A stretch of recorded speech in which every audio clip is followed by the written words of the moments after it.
नमस्कार, प्रणाम। मैं अमरेश कुमार मिश्रा आज सनातन चर्चा में आपके समक्ष उपस्थित हुआ हूँ एवं सनातन धर्म की जो समझ थोड़ी बहुत मुझे है उस संदर्भ में आप सभी के साथ इस वीडियो के माध्यम से चर्चा में उपस्थित हुआ हूँ। सनातन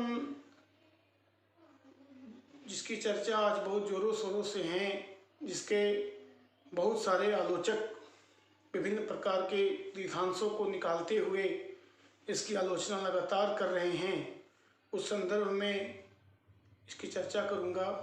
साथ साथ इस विषय वस्तु से संबंधित इसकी विशेषताएं, इसकी महानता से संबंधित चर्चा करूंगा। जैसा कि आप जानते हैं कि संपूर्ण विश्व में सभ्यताओं का उद्गम बहुत प्राचीन है और मानवों द्वारा लिखित इतिहास, जिसके आधार पर आज इतिहास के पाठ्य पुस्तक चल रहे हैं, हमें बताया जा रहा है कि ईसा से इतना वर्ष पूर्व मानव सभ्यता का उद्भव हुआ। वो वैज्ञानिक दृष्टिकोण से उपलब्ध स्रोतों के आधार पर उसका आकलन किया गया है। इसका कतई अर्थ नहीं है कि सभ्यताएं उससे पहले नहीं रही होंगी या यह जो खोज है यह अपने अंतिम पौधान पर पहुंच चुका है।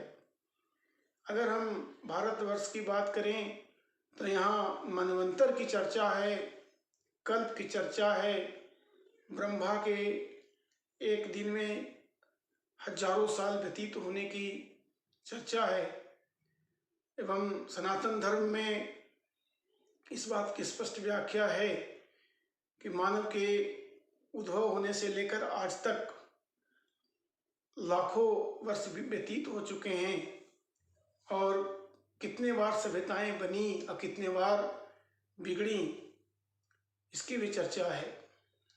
साइंस जिसको खोज कर रहा है, जिसको ग्लेशिएशन और इंटर ग्लेशिएशन पीरियड, हिमयुग, अंतर हिमयुग की बात साइंस करता है, उसी प्रकार सनातन धर्म में प्रलय, महाप्रलय की चर्चा शास्त्रों में आप पढ़ेंगे तो आपको मिल जाएंगी।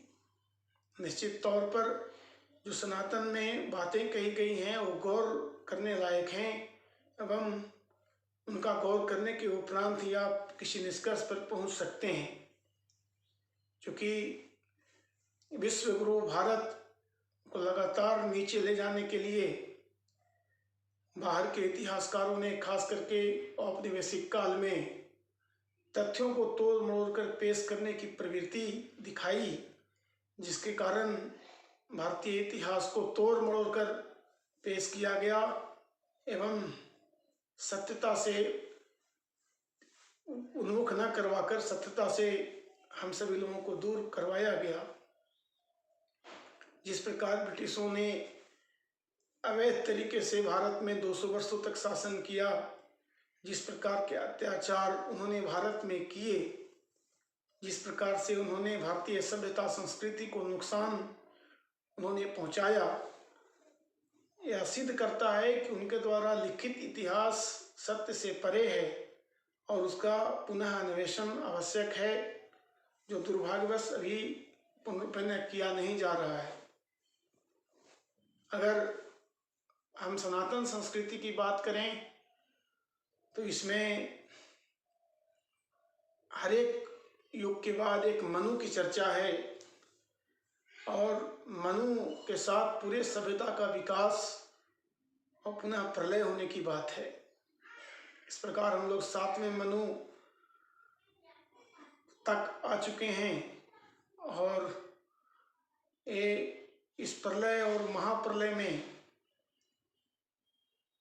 सभी देवताओं, सभी मानवों, कुछ देवताओं को छोड़कर मारे जाने की चर्चा है और धरती के विनाश होने की चर्चा है। सनातन संस्कृति में ऋग्वेद में जिस प्रकार से परम सत्य को पुकारा गया है उनकी प्रतिष्ठा की गई है, उससे स्पष्ट होता है कि सत्य के करीब सनातन निश्चित तौर पर है। और जिन प्राकृतिक शक्तियों की आराधना इसमें की गई है, वह स्पष्ट करता है कि ऋग्वेद एवं ब्राह्मण धर्मशास्त्रों में लिखित बातें सत्य के करीब हैं। थोड़ा सा उदाहरण मैं देना चाहता हूँ। जो वैज्ञानिकों ने सूर्य से पृथ्वी की दूरी की माप की, महान संत तुलसीदास जी ने जो लिखा, युग सहस्त्र योजन पर भानु लिल्यो ताहि मधुर फल जानू। तो ये उनका जो युग सहस्त्र योजन पर भानु, उनकी दूरी अगर ज्ञात करेंगे तो उतना ही आएगा जितना वैज्ञानिकों ने अभी खोजा है। उसके साथ साथ जिस प्रकार से ऋग्वेद में एक ईश्वर होने की बात है, इसमें ईश्वर को अज ब्रह्म का रूप ब्रह्म बताया गया है। और जिस प्रकार से एक ईश्वर, एक परमात्मा की कल्पना की गई है और जिसको भावों के रूप में व्यक्त करने के लिए विभिन्न नामों से पुकारे जाने की बात कही गई है, कहीं न कहीं संसार के सारे धर्म उसी ओर इशारा करते दिखते हैं। सनातनियों ने बहुत सारे देवी देवताओं के नाम शास्त्रों में गिनाया है, परंतु अगर उनका सूक्ष्म विश्लेषण किया जाए तो यह पाया जाता है कि वो एक ही ईश्वर के रूप थे। जैसे भगवान शिव को भगवान राम में लीन, भगवान विष्णु में लीन बताया गया है। और अगर देखा जाए तो उनमें दोनों में कोई अंतर नहीं बताया गया है। जिस प्रकार से त्रिमूर्ति की संकल्पना बाद में आई, ब्रह्मा विष्णु महेश, तो जब विष्णु संसार का क्रिएटर होता है तो ब्रह्मा के रूप में होता है, और जब वो विध्वंसक होता है, जब वो नाश करता है, प्रलय करता है, तो रुद्र या शंकर का महाकाल का रूप धारण करता है। और जब सभ्यताओं का विकास होता है तो वो विष्णु का रूप धारण करता है। तो इस पे दर्शन की व्याख्या बहुत विशाल रूप में भारत में हुई, परंतु सनातन में जिस तरीके से इनका व्याख्या किया गया, बाद के एडिशंस को अगर छोड़ दें तो सत्य के करीब हैं। स्पष्ट रूप से भागवत गीता जो सनातनियों के दर्शन की कुंजी है, उसमें स्पष्ट रूप से उन्होंने कहा है, प्रकृति क्रिया मानाने गुणे कर्माणि सर्वशः अहंकार विमूढ़ात्मा कर्ताहम् इति मन्यते। अर्थात प्रकृति ही सारा कार्य करती है और व्यक्ति अहंकार बस उसे अपना किया हुआ मानता है। अब इस उत्तरांश को इंगित करते हुए अगर हम इसकी तुलना अन्य धर्मों से करें तो ये स्पष्ट रूप से सामने आता है कि क्रिश्चियन विकास में पश्चिम में भागवत गीता के बहुत बाद सेंट अगस्टाइन नामक एक क्रिश्चियन संत हुए, जिन्होंने 2 पुस्तकों की रचना की। एक पुस्तक उनका है डी सिविटा डेई, दैवीय साम्राज्य, और दूसरा डी सिविटा टेरेना, भौतिक साम्राज्य, धरती पर का साम्राज्य। उसमें उन्होंने दैवीय प्रकट, डिवाइन अनफोल्डमेंट की बात की और स्पष्ट रूप से कहा कि जो ईश्वर चाहता है वो किसी न किसी रूप में होता है, और घटनाएं जो अभी घटित हो रही हैं वो खराब हैं, तत्काल खराब फल दे रही हैं, परंतु बृहत्तर प्लान ईश्वर के पास है, और जो मूर्त रूप में साकार होगा तो सकारात्मक रूप में उद्भूत और फलीभूत होगा। आप भागवत गीता में लिखे गए वाक्यों को कितना सटीक विश्लेषण वहाँ भी देखते हैं और साम्यता कितनी है इसका आकलन आप कर सकते हैं। पुनः भागवत गीता में भगवान श्री कृष्ण ने जो अभिजात की परिभाषा दी है, अभिजात का मतलब कुलीन होता है, उच्च कुल होता है, उसको जन्म के रूप में ना मानते हुए, उसको नकारते हुए उन्होंने स्पष्ट रूप से कहा है, अभयम सत्व संशुद्धिर ज्ञान योग व्यवस्थिति दानः दमश्च यज्ञाश्च स्वाध्यायस्तप आर्जवम् अहिंसा सत्यम क्रोधस्त्यागो शांतिरेव पैशुनम दया भूतेस्वलोलुप्तम मार्दव ह्रीप्चापलम तेजो क्षमा धृति शौचो द्रोहो नातिमानिता भवंतिम संपदम देवीम अभिजातस्य भारत। अभयम मतलब फियरलेसनेस, भय से दूर होना। सत्य मतलब प्यूरिटी। संशुद्धिर मतलब रेक्टिफिकेशन। संशुद्धिर मतलब अपने आप को शुद्ध करना। ज्ञान योग व्यवस्थिति, व्यक्ति का ज्ञान जो हो कंस्टेंट कॉन्शियसनेस मतलब लगातार प्रयोग और तप में स्थित हो। मतलब किसी ज्ञान को केवल लिखे हुए देखना या किसी के कह देने से नहीं मान लेना। ज्ञान योग व्यवस्थिति दान दमश्च यज्ञाश्च, यज्ञ दान और दमा। स्वाध्याय स्वयं सेल्फ स्टडीज। स्वाध्याय तप आर्जवम, तपा मतलब ऑस्टेरिटी और अहिंसा असत्य का परित्याग, सत्य का ग्रहण, अहिंसा का प्रैक्टिस, अहिंसा व्यवहार में लाना, सभी भूतों के प्रति दया की भावना रखना एवं अपने शील और आचरण में उन सभी चीज़ों को समाहित करना जो सभ्यता को विकास की ओर ले जाते हैं, जैसे मित्रता, गुरु का सम्मान, बड़ों का सम्मान। ये सारे अभिजात के लक्षण भगवान श्री कृष्ण ने बताए हैं। अब इन सारे लक्षणों में कहीं भी जन्म की बात नहीं कि वो जन्म से जन्मा हुआ व्यक्ति ही अभिजात होगा, उच्च कुलीन होगा। जिन व्यक्ति में ये गुण होंगे वो उच्च कुल का होगा, उसको अभिजात कहा गया है और वह महान भी कहा जाएगा। तो स्पष्ट रूप से भागवत गीता में जिस समाज की व्याख्या की गई है वो गुण पर आधारित है, कर्म पर आधारित है, न कि जन्म पर आधारित है। कुछ एक्सर्प्ट्स, उदाहरणों को लेते हुए सनातन विरोधियों ने जिस बात की व्याख्या की है वो करते हैं, वो एकाएक श्लोक को उठा लेते हैं और उस पर वो तर्क करते हैं, जबकि श्लोक जो गीता में या दर्शन में जो बातें कही जाती हैं वो पूरे कंटिन्यूटी के साथ पढ़ा जाना चाहिए। भगवान ने आगे भी इसकी व्याख्या करते हुए कहा, ब्रह्मण्य ध्याय कर्माणे संगम त्यक्त्वा करोति यः लिप्यते न सपापे न पद्मपत्र मीमांसा। जिस प्रकार कमल का फूल कीचड़ में उत्पन्न होता है लेकिन उस पर कीचड़ का नामो निशान नहीं होता, उसी तरह से जो व्यक्ति को किसी भी संसार के सारे परिस्थितियों में उत्पन्न होने वाला व्यक्ति ब्रह्म की उपासना कर सकता है और लेस मात्र भी उनमें लिप्त नहीं हो सकता है। त्याग की बात करते हुए जिस प्रकार से उन्होंने फलों का त्याग कर्म के साथ करने की बात कही है वो अपने आप में अनुकरणीय है।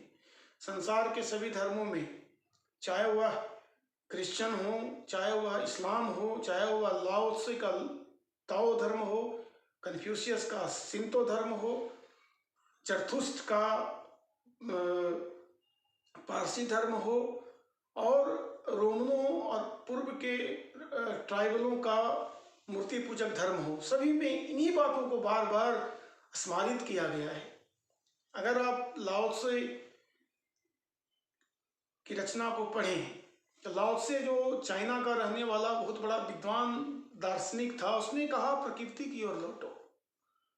मानव ने अपने जालों का सृजन अपने कर्मों से किया है, अतः उनको प्रकृति की ओर लौटना चाहिए और सरल जीवन की ओर आगे बढ़ना चाहिए। उन्हीं चीजों का वर्णन करते हैं जो सनातन ने बारंबार कहा है। सनातन ने स्पष्ट रूप से कहा कि व्यक्ति को प्रकृति के बीच रहना चाहिए और प्रकृति द्वारा हो रही सारी चीजों को एक्सेप्ट करना चाहिए। ईश्वर को निराकार कहने में सनातन ऋग्वेद से लेकर आज तक निराकार की ही बात सनातन में कही गई है। अगर हम दार्शनिक दृष्टिकोण से देखें तो रामचरितमानस में तुलसीदास जी ने स्पष्ट कहा, निराकार ओंकार मूलम तुरीयम गिरा ज्ञान गोती तमीशम गिरीशम। निराकार, हे प्रभु तुम निराकार हो, तुम ओंकार हो। निराकार ओंकार मूलम तुरीयम, तुम तुरीय जो मूल पार्टिकल है उसके भी मूल हो। मूलम तुरीयम गिरा ज्ञान, गिरा मतलब सरस्वती, तुम सरस्वती या वाक या विद्युता के ज्ञान से भी ऊपर हो। गिरा ज्ञान गोती तमीसम गिरीसम। हे प्रभु, तुम उस रूप में विद्यमान हो जो हमारी बुद्धि वहां नहीं पहुंच सकती। अब लोग ये कहेंगे कि इस्लाम के प्रभाव के कारण रामचरितमानस में तुलसीदास जी ने ऐसा लिखा है। तो इस बात का खंडन करते हुए मैं कहता हूं कि शंकराचार्य जो कलादी केरल में हुए थे, उन्होंने स्पष्ट रूप से कहा कि जो सपने सिर काटे कोई, बिन जागे दुख दूर न हुई। ब्रह्म सत्यम जगन मिथ्या, ब्रह्म को सत्य बताया और जगत को मिथ्या बताया। और स्पष्ट रूप से उन्होंने पूरे जगत को स्वप्न बताया और ब्रह्म को निराकार बताया, और उसका कोई भी आकार की कल्पना उन्होंने नहीं की। भाव के रूप में उन्होंने 4 धामों की स्थापना की, लेकिन उन्होंने ये नहीं कहा कि ईश्वर फलां है या उसका नाम फलां है। सनातन धर्म में भाव की बहुत महत्ता है। उसी को विश्लेषित करते हुए तुलसीदास जी ने कहा, सगु नहीं अगु नहीं कछु नहीं भेदा, गावहि पुराण मुनि बुद्धि वेदा, अरूप अलख अजगति जोई, भक्ति प्रेम बस सगुन सोई। सनातन में भक्ति और प्रेम के कारण देवताओं के नाम रखे गए हैं, और निराकार ब्रह्म और एक ईश्वर की विद्यमान होने की बात सनातन के सभी शास्त्रों में पाए जाते हैं। निषदों में, ब्राह्मणों में, पुराणों में, वेदों में और बाद के दार्शनिक विचारधाराओं में अगर सूक्ष्म विश्लेषण किए जाएं तो ईश्वर एकीकृत रूप में अवस्थित है, इस बात पर ही बल सनातन में दिया गया है। जहां तक कर्म आधारित सामाजिक व्यवस्था की बात है, स्पष्ट रूप से ऋग्वेद के एक ऋषि एलूस कवच हैं, जिनको कुछ आर्य ऋषि जब जंगलों में यज्ञ कर रहे थे तो उन्होंने यह देखा कि एक अनस, एक दास चला आ रहा है। तो उन्होंने कहा कि हम लोग यहाँ से दूर चले जाएं क्योंकि एक अनस आ रहा है। परंतु जैसे ही वह नजदीक आता गया, उसके तेज से प्रभावित होते हुए उन्होंने कहा कि ऋषियों के समान पूज्य है, और उनके साथ बैठकर यज्ञ करने की बात ऋग्वेद में आती है, जिससे स्पष्ट रूप से यह बात सामने आती है कि उस समय भी यह छुआछूत या जाति की बात नहीं थी। और ऋग्वेद में मंत्रों के सृष्टा एलूसकवच भी हैं, जो इस बात को सिद्ध करता है कि उस समय में ही यह व्यवस्था जन्मजा न होकर कर्मजा थी, और जो तेज उनमें था इसलिए उनको ऋषि भी बनाया गया। तो यह स्पष्ट होता है कि सनातन धर्म जिस रूप में कुछ लोग अज्ञानियों के द्वारा जिस तरह से उसकी व्याख्या की जा रही है, वह सत्य न होकर के वो सत्य यह है कि इनके द्वारा कर्माधारित व्यवस्थाएं की संकल्पना की गई और एक एकीकृत ब्रह्म, निराकार ब्रह्म की संकल्पना की गई, जिसका स्पष्ट प्रभाव संपूर्ण संसार के सभ्यताओं में मिलता है। इंग्लिश का शब्द एक सेंटोर है, जिसमें शरीर तो जानवर का है लेकिन धड़ मानव का है, या कहीं कहीं शरीर मानव का है और धड़ जो है जानवर का है। तो वक्रतुंड महाकाय कोटि सूर्य समप्रभ निर्विघ्नं कुरु मे देव सर्व कार्येषु सर्वदा। सर्वप्रथम सनातन धर्म में गणेश की पूजा करते हुए, एक सेंटोर की पूजा करते हुए किसी भी कार्य को आरंभ करने की बात कही गई है। उसी प्रकार मेसोपोटामियन सिविलाइजेशन में हम लोग देखते हैं कि सेंटोर या जिसका धड़ व्यक्ति का है जो, और उसका जो सर है वो जानवर का है, और कहीं जानवर का शरीर है और सर मानव का है, जैसे स्फिंक्स इजिप्ट में। तो ये कहा जा सकता है कि ये सनातन की ही व्याप्ति थी जो संपूर्ण विश्व में थी, और उसके चुनौती देते हुए जिन लोगों ने इसकी निंदा या इसकी आलोचनाएं निकाली हैं, वो शास्त्रों के कहीं कहीं से उठा करके वो एक एक वाक्य को निकालते हैं और उस पर वो विश्लेषण करते हैं, जबकि दर्शन में दर्शन की प्रामाणिकता इन मतलब टोटलिटी में पढ़ने पर ही सामने आई। अगर हम ये देखें दर्शन की सिमिलरिटी हम संपूर्ण संसार में देखें तो एक पाश्चात्य विद्वान विलियम ऑफ ओकाम जो 11वीं शताब्दी के हैं, जिन्होंने दर्शन में थियरी ऑफ नॉमिनलिस्ट को प्रपोंड किया। उन्होंने कहा कि नाम की ही महत्ता है और नाम के कारण ही व्यक्ति जो है उसका असर होता है, मतलब उसमें नाम एक स्पेशलिटी है और नाम ही महत्वपूर्ण है। अब तुलसीदास जी के लिखे हुए श्लोक को अगर पढ़ें तो वो लिखते हैं कि राम एक तापस्ती तारी, नाम कोटि खल कुमति सुधारी, ऋषि हित सुतकेत सुताकी, सहित सेन सुत किन्न विवाकी, दलई दोष दुख दास दुरासा, नसई रवि जिमे निशि करनासा। तो नाम की महत्ता देते हैं, कहते हैं साक्षात सशरीर राम ने केवल एक अहल्या को उतारा, जबकि राम का जो नाम है करोड़ों लोगों की मति को उतारता है। स्पष्ट है कि nominalist theory given by William of Ockham and Tulsidas ji, आप सिमिलरिटी देख सकते हैं। तो सनातन एक सत्य रास्ता है, सत्य कानून है जिसके द्वारा मानव मात्र का विकास संभव है और इस पर बृहद व्याख्या की आवश्यकता है। जो विषय परिचय मेरे द्वारा दिया जाना था मैंने दिया है। उम्मीद करता हूँ कि आपको अच्छा लगा होगा और आगे इसकी विस्तृत व्याख्या करके पुनः दूसरे वीडियो में आऊँगा। नमस्कार, धन्यवाद।